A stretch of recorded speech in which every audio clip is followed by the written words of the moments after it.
ಪ್ರಮೋದ ಪ್ರಮೋದ ನಿಲ್ ನಿಲ್ ಚೆನ್ನಾಗಿ ಬಂದೆ ಪ್ರಮೋದ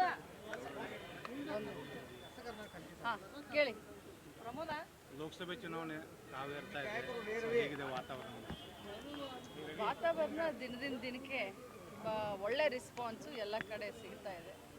ದಿನದಿಂದ ದಿನಕ್ಕೆ ಜಾಸ್ತಿ ಹಾಕೊಂಡು ಹೋಗ್ತಾ ಇದೆ. ಪರ್ಸನಲ್ ಅಟ್ಯಾಕ್ ಹೆಚ್ಚಾಗ್ತಾ ಇದೆ. ಪರ್ಸನಲ್ ಅಟ್ಯಾಕ್ ವೈಯಕ್ತಿಕ ಅಟ್ಯಾಕ್ಗಳು ಹೆಚ್ಚಾಗ್ತಾ ಇದೆ. ಪರ್ಸನಲ್ ಅಟ್ಯಾಕ್ ಹೆಚ್ಚಾಗ್ತಾ ಇದೆ ಅಂದರೆ ಯಾವ ವಿಚಾರದಲ್ಲಿ? ಇದು ನಾವು ಮಾಡ್ತಾ ಇಲ್ವಲ್ಲ. ಜೊತೆಗೆ ಈಗ ನೀವು BJP also receive you are also not from constituency. ನೋಡಿ, ಮೊದಲನೇದಾಗಿ ಹೇಳಲಿಕ್ಕೆ ಬಯಸ್ತೀನಿ, ಪರ್ಸನಲ್ ಅಟ್ಯಾಕ್ನ ನಾವು ಮಾಡ್ತಾ ಇಲ್ಲ. ಇನ್ಸೈಡ್ರು ಔಟ್ಸೈಡ್ರ್ ಅಂತ ಮಾತನಾಡಿದಂಥವ್ರು B J P social media. So ಇದನ್ನು ನಾನು ಯಾವಾಗ ಹೇಳಿದ್ದೀನಿ, ಅವ್ರು ಮಾತಾಡಿದ್ದನ್ನು ನಾನು ರಿಪೀಟ್ ಮಾಡಿದ್ದೀನಿ ಅಷ್ಟೇ. ಮೇಡಮ್, ಜಗದೀಶ್ ಶೆಟ್ಟರ್ ಅವ್ರ ಅಡ್ರೆಸ್ಸು, ಸುರೇಶ್ ಅಂಗಡಿ ಮನೆಯವ್ರ ಅಡ್ರೆಸ್ಸು ನಾಳೆ ಗೆದ್ದು ಬಂದರೂ ಮಂತ್ರಿ ಆಗ್ತಾರೆ, ಅವಾಗ ಅವ್ರ ಅಡ್ರೆಸ್ ಹಿಡ್ಕೊಂಡು ಹೋಗ್ಬೇಕಾಗ್ತದೆ ಅಂತ ಭಾಷಣ ಜಾರಕಿಹೊಳಿ ಅದಕ್ಕೆ ನಾನು ಈಗ ಸದ್ಯಕ್ಕೇನು ಪ್ರತಿಕ್ರಿಯೆ ಕೊಡಲಿಕ್ಕೆ ಬಯಸ್ತೀನಿ. ಯಾಕಂದರೆ ರಿಸಲ್ಟ್ ಬಂದ ಮೇಲೆ ಅಂತ ಹೇಳಿದ್ದಾರೆ. ನಾನು ಕೂಡ ರಿಸಲ್ಟ್ಗೋಸ್ಕರ ಕಾಯ್ತೀನಿ.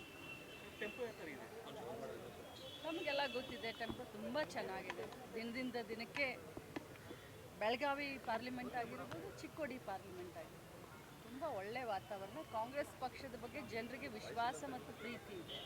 ಸೊ ನಮಗೆ ಸಂಪೂರ್ಣವಾದಂಥ ವಿಶ್ವಾಸ ಇದೆ, ನಮ್ಮ ಪಕ್ಷ ಗೆಲ್ಲದು. ಸೈಲೆಂಟ್ ಆಗಿನ ಕಾಂಗ್ರೆಸ್ ನಾಯಕರು ಸೆಳೆಯುವಂಥ ಪ್ರಯತ್ನ ಬಿ ಜೆ ಪಿಯಿಂದ ಆಗ್ತಾ ಇದೆ. ಆ ಕೆಲಸವನ್ನು ರಮೇಶ್ ಜಾರಕಿಹೊಳಿ ಮಾಡ್ತಾ ಇದ್ದಾರೆ ಅಂತ ಮಾಹಿತಿ.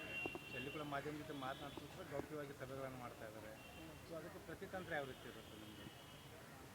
ನನಗೇನು ಅನಿಸೋದಿಲ್ಲ. ಯಾಕಂದರೆ ಅವರು ತಮ್ಮ ಪಾರ್ಟಿ ಲೈನಿಂದ ಕೆಲಸ ಮಾಡ್ತಾ ಇದ್ದಾರೆ, ನಾವು ನಮ್ಮ ಪಾರ್ಟಿ ಲೈನ್ ಇಟ್ಕೊಂಡು ಕೆಲಸ ಮಾಡ್ತಾಯಿದ್ವಿ.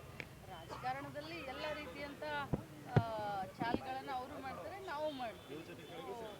ಕೊನೆಯದಾಗಿ ಮತದಾರರ ಪ್ರಭುಗಳು ಯಾರ ಬಗ್ಗೆ ಆಶೀರ್ವಾದ ಮಾಡ್ತಾರೆ ಅವರು ವಿನ್ನರ. ಯಾಕಂದರೆ ಪ್ರಮುಖವಾಗಿ ಲಕ್ಷ್ಮೀ ಹೆಬ್ಬಾಳ್ಕರ್ ಬೆನ್ನಿಗೆ ನಿಂತ ಮರಾಠ ನಾಯಕರನ್ನ ಅವರು ಸೆಳೆಯುವಂಥ ಪ್ರಯತ್ನ ಮಾಡ್ತಿರ್ತಕ್ಕಂಥದ್ದು. ಸೊ ಇದು ಯಾವ ರೀತಿ? ಯಾಕಂದರೆ ಗ್ರಾಮೀಣದ ಮರಾಠ ಮತಗಳನ್ನು ಸೆಳೆಸ್ತಾ ಗೆದ್ದು ಬಂದಿದ್ದೀರಿ. ಕೇಳ್ರಿ ಹೇಳ್ತಾವೆ.